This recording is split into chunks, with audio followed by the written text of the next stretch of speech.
ముసలితనం అని చూడడు, ముసలివారని చూడడు, గర్భిణీ స్త్రీలని ఉన్నవారని చూడరు.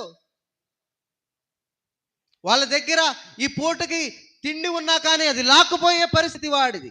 ఇలాంటి పాపి అయిన మనిషిని యొద్ద బస చేయ వెళ్ళనని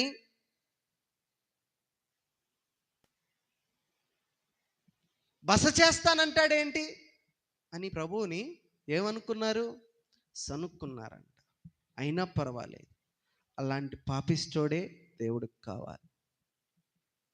అలాంటి పాపిష్టి జనమైన మనమే దేవునికి కావాలండి.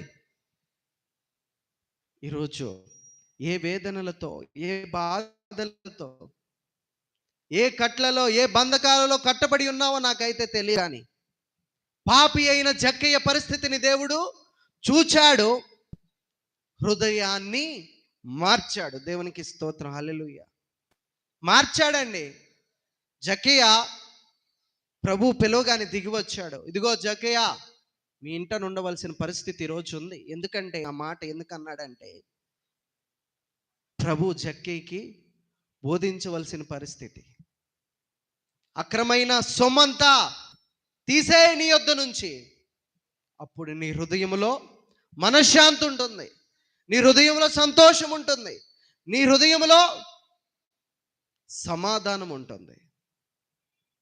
ఈ పాపిష్టి సొమ్మంతా తీసేయి అనేసి ప్రభు అన్నాడు. ఏమన్నాడు చూడండి.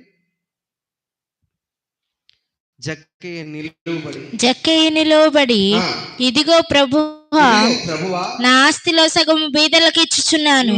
నేనెవని యొద్దనైనను అన్యాయముగా దేనినైనా తీసుకొని ఎడల అతనికి 4 గంతలు మరలా చెల్లింతుడని ప్రభుతో చెప్పెను. అందుకు యేసు, స్తోత్రం, హల్లెలూయా. మారు మనసు వచ్చేసింది. ఎందుకంటే ప్రభు వచ్చేసాడు హృదయంలోనికి.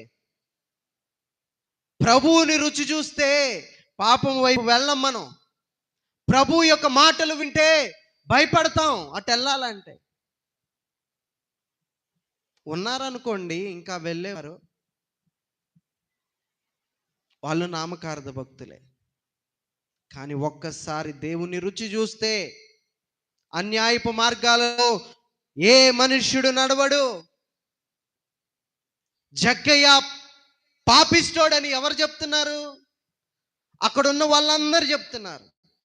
ఇంత పాపిస్తోడు ఇతను, యేసయ్య వాళ్ళ ఇంటికి వెళ్తానంటున్నాడు అని సనుక్కోలేదా? సనుక్కున్నారు అందరూ సనుక్కున్నారు. ప్రియులారా, దేవుడు అలాంటి హృదయాల్ని మారుస్తాడండి. అందుకే అలాంటి వారి పాపాలు తన మీద వేసుకొని ఆయన చనిపోయి మృత్యుంజయుడై లేచి మరణపు ముళ్ళుని విరిచి విజయ శంఖాన్ని ఊదుతా ఉన్నాడు. దేవునికి స్తోత్రం, హల్లెలూయా. ప్రియదైవ జనాంగమా, దేవుని ఎరగక ముందో మనశ్శాంతి లేదు. అంధకారమైన పరిస్థితి. డబ్బుంది, అన్నీ ఉంది, కానీ హృదయము అంధకారమైన పరిస్థితి. హృదయము మృతులలో ఉన్న పరిస్థితి. ఎప్పుడైతే దేవుని దగ్గరకు వచ్చాడో ఆనందం అయిపోయి అంటా ఉన్నాడు, ప్రభువా, నా ఆస్తిలో సగము పేదలకి ఇస్తా ఉన్నాను. అది మామూలుగా ఇవ్వడం కాదు.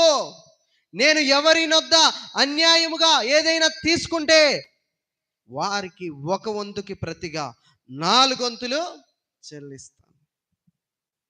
నాకు అక్కర్లేదు, ఈ ధనం అక్కర్లేదు, ఈ శరీర సుఖాలు అక్కర్లేదు. నువ్వుంటే చాలు. మనశ్శాంతి ఉంది, నాకు వేదన లేదు, సమాధానం ఉంది. అక్రమ మార్గాలలో ధనధాన్యాలు సంపాదించుకోవటం కన్నా నీతిమంతులుగా కారపు మెతుకులు తింటే ఆ కారపు మెతుకులే రానున్న తరాలలో ఆశీర్వాదంగా మార్చబడతాయి.